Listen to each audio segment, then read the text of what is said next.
संदीप सिंह जो है 2018 के अंदर एक माइनर यौन शोषण के मामले में एक विशेष एक्सक्लूसिव बता रहा हूँ, पूरी मीडिया में कहीं नहीं रिपोर्ट है। अप्रैल 2018 के अंदर एक माइनर यौन शोषण के मामले में मॉरिशस के अंदर पुलिस ने डिटेन किए थे संदीप सिंह। उसकी जी न्यूज की वेबसाइट पे ये रिपोर्ट पड़ी हुई है और भी कई न्यूज चैनल्स पे जाके देखिए आप। बताइए किसने उसका रिकॉर्ड खंगाला है? ये क्या इन्वेस्टिगेशन कर रहे हैं भारत के चैनल? जो सीबीआई लेके आ रही है कुछ चैटों को, उनको ही दिखा रहे हैं, अपनी इन्वेस्टिगेशन कर रहे हैं लोगों की। बताइए आप। दिशा सालियान जो इसकी पूर्व मैनेजर थी, उसकी 8 जून को हत्या हुई है। दिशा सालियान का पोस्टमार्टम कूपर हॉस्पिटल में, सुशांत सिंह राजपूत का पोस्टमार्टम कूपर हॉस्पिटल में, दिव्या भारती का पोस्टमार्टम कूपर हॉस्पिटल में, जिया खान का पोस्टमार्टम कूपर हॉस्पिटल में, समीर शर्मा की अभी डेथ हुई है उसका कूपर हॉस्पिटल में, कुशाल पंजाबी कूपर हॉस्पिटल में। अरे सबके पोस्टमार्टम कूपर हॉस्पिटल में हो रहे मेरे भाई। और आपको एक बात बता दूं जितेंद्र बाबू, इनका क्रिमिनल माइंड है, इनके मेंटरों का। उसका एग्जाम्पल दे दूं आपको क्रिमिनल माइंड का, कि जो दिशा सालियान की मौत हुई है ये हुई है दिव्या भारती के अंदाज में। दिव्या भारती को 5 अप्रैल 1993 को जुहू के तुलसी अपार्टमेंट के 5वें फ्लोर से गिरा के मारा गया, या वो मरी ये अभी रहस्य में रहा। लेकिन ये सेम मामला जो था ये बाजीगर फिल्म के अंदर दिखाया गया। शाहरुख खान ने शिल्पा शेट्टी को गिरा करके मारा बाजीगर फिल्म में। ये फिल्म जो रिलीज हुई थी 12 नवंबर 1993 को, और दिव्या भारती की डेथ हुई है 5 अप्रैल 1993 को, यानी उसी साल में ये फिल्म रिलीज हुई है बाजीगर। और इस फिल्म की स्क्रिप्ट किसने लिखी है पता आपको? रॉबिन भट्ट, जो कि महेश भट्ट के भाई हैं। और रॉबिन भट्ट जो है वो उसकी मदर थी, हिंदू माँ से है वो, और जो महेश भट्ट है वो मुसलमान माँ शिरीन मोहम्मद से है। इनके जो पिताजी थे नाना भाई भट्ट, उसकी 2 वाइफ थी, एक हिंदू वाइफ थी हेमलता, जिसके बेटे रॉबिन भट्ट जिसने बाजीगर फिल्म की स्क्रिप्ट लिखी है, और दूसरे जो उसकी वाइफ थी नाना भाई भट्ट की वो कौन थी? शिरीन मोहम्मद, जिसके बेटे महेश भट्ट हैं। और महेश भट्ट कश्मीरी पंडित है, नाना भाई भट्ट। उनको कश्मीरी पंडितों की आवाज उठानी चाहिए थी, लेकिन उन्होंने कश्मीरी पंडितों की आवाज नहीं उठाई। बॉलीवुड के अंदर ये कहते हैं ना भाई वहां पे इनका कहां से इनको माफिया बता रहे हो? मैं बताता हूं माफिया को बता रहे, सबूत लो। महेश भट्ट का बेटा राहुल भट्ट 26/11 के हमलों में उसका नाम आया था। किसने लिया था नाम? डेविड कोलमैन हेडली, जो कि मुंबई हमलों का मुख्य आरोपी था। उसने रेकी करवाई थी डेविड कोलमैन हेडली से मुंबई के अंदर। चलो उसमें ना जाते हुए हम आपको और आगे की बात बताते हैं। 1990 से लेकर के 2020 तक जितनी भी हत्याएं बॉलीवुड के अंदर हुई है, किसी में सजा नहीं हुई आज तक। जिया खान का मामला, जिया खान की जो 3 जून 2013 को जो हुआ, उसके अंदर मुख्य आरोपी राहुल सूरज पंचोली का कुछ हो गया।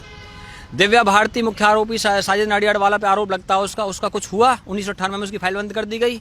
और मुझे आप बताइए गुलशन कुमार हत्याकांड, जिसका आरोप नदीम श्रवण जो संगीतकार है उसके नदीम पे जो यूके के अंदर रहता, बताइए वो यूके से यहाँ आ गया क्या? नहीं आया ना। लेकिन आए कौन है?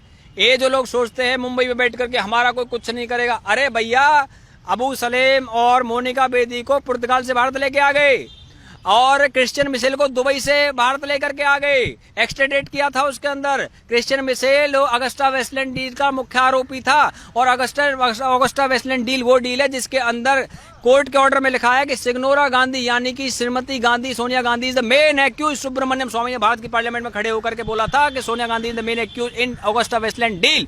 और उसी अगस्टा वेस्टलैंड डील के कोर्ट के ऑर्डर में भारत के 4 पत्रकारों के नाम थे, इटली के मिलान कोर्ट में थे। और वही पत्रकार अब कहां पे है वो दुनिया के अंदर? मुझे बताइए। जो फ्रेंडली मीडिया जैसे बोलते हैं, उन घोटाले में नाम है, उसकी फाइल खुलनी चाहिए। और आज आपको बता दूं, एक विशेष बात बताना चाहता हूं। वोरा कमेटी का नाम सुना आपने?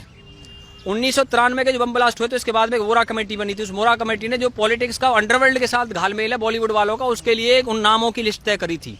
और वो वोरा कमेटी की रिपोर्ट आज तक जो है पब्लिक नहीं की गई है। केवल उसके 20 पेज पब्लिक किए गए हैं, बाकी पेज नहीं पब्लिक किए गए। आज मैं भारत के होम मिनिस्टर से चाहता हूं उस धमाका कर देगी भारत के अंदर। वो उस रिपोर्ट के अंदर ऐसे नाम है, उसमें दाऊद इब्राहिम की डी कंपनी से जिन लोगों के संबंध थे मुंबई और दिल्ली के अंदर, उन लोगों के नाम वोरा कमेटी के अंदर है।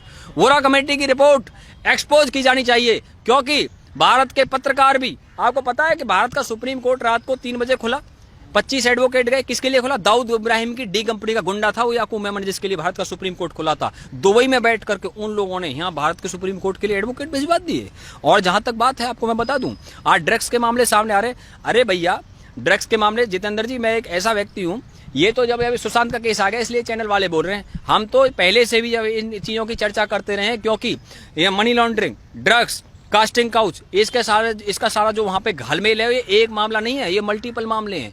मल्टीपल मामले कैसे, उदाहरण के साथ बता देता हूं। बंटी सचदेव कॉर्नरस्टोन कंपनी का सीईओ, कॉर्नरस्टोन कंपनी के अंदर दिशा सालियान काम करती थी, कॉर्नरस्टोन के अंदर ही श्रुति मोदी काम करती है। जो ये श्रुति मोदी है, ये एक्स मैनेजर है किसकी, सुशांत सिंह राजपूत की। और श्रुति मोदी जो उसके अंदर मैनेजर रही है, तो कॉर्नरस्टोन की जो कंपनी का मालिक है बंटी सचदेव, उसको कल इंटेरोगेट किया सीबीआई ने। बंटी सचदेव की जो बहन है सीमा सचदेव, वो सुहेल खान की वाइफ है, और उनके अरबाज खान के संबंध है, ह्यूमन के साथ संबंध है बंटी सचदेव के। बंटी सचदेव जो है वो विराट कोहली, केएल राहुल, रविंद्र जडेजा, युवराज सिंह, इनके ब्रांड को मैनेज करते हैं। सानिया मिर्जा का मैनेज करते हैं। हरियाणा की जो जाट छोरी विनेश फोगाट है, उसका ब्रांड मैनेज करते हैं। और इसकी जो कंपनी है कॉर्नरस्टोन, उसकी वेबसाइट पे जाइए, वो कहते हैं किंगडम ऑफ 7 ड्रीम्स, यानी किंग ऑफ 7 ड्रीम्स, जो 7 किंगडम्स का मैं किंग हूं, ऐसा उसकी वेबसाइट के अंदर लिखा है। तो उसको इंटेरोगेट किया गया है। तो उसका जो क्रिकेट, बॉलीवुड, पॉलिटिक्स, तीनों जगह मामला है। और आज जो ड्रग्स के बड़े बड़े पेडलर निकल रहे हैं, मैं आपसे पूछना चाहता हूं, जो वर्ल्ड के अंदर ड्रग्स का सारा कारोबार चलता है, आज से थोड़ी चलता है, ये तो बहुत लंबे समय से चलता है। लेकिन आज जो भारत सरकार की जो एजेंसी है, जिसका नाम है नारकोटिक्स कंट्रोल ब्यूरो, तो नारकोटिक्स कंट्रोल ब्यूरो जो वहां पे गई हुई है, होम मिनिस्ट्री को रिपोर्ट करती है, सीबीआई पीएमओ को रिपोर्ट करती है, ईडी फाइनेंस मिनिस्ट्री को रिपोर्ट करती है। आज भारत सरकार का पूरा तंत्र आज वहां पे इन सब चीजों को निकालने में लगा हुआ है। और जितेंद्र जी, आपको एक बात और बता दूं, मैं अगर मैं चर्चा कर ही रहा हूं तो देखिए, इसमें 6 मार्च 2017 को करण जौहर ने लंदन स्कूल ऑफ इकोनॉमिक्स के अंदर बोला था कि कंगना रनावत को बॉलीवुड से आउट करो, she is playing women card and victim card. Exact quote कर रहा हूं उसके वर्ड को। अब आप मुझे बताइए, करण जौहर कौन है कंगना रनावत को बॉलीवुड से निकालने वाले? करण जौहर को क्यों चिढ़ हो रही है भैया इस चीज की? करण जौहर सबसे पहले इस बात का जवाब दें कि अप्रैल 2018 के अंदर उसके घर पे जो पार्टी हुई थी, उस पार्टी पे ड्रग्स की पार्टी बता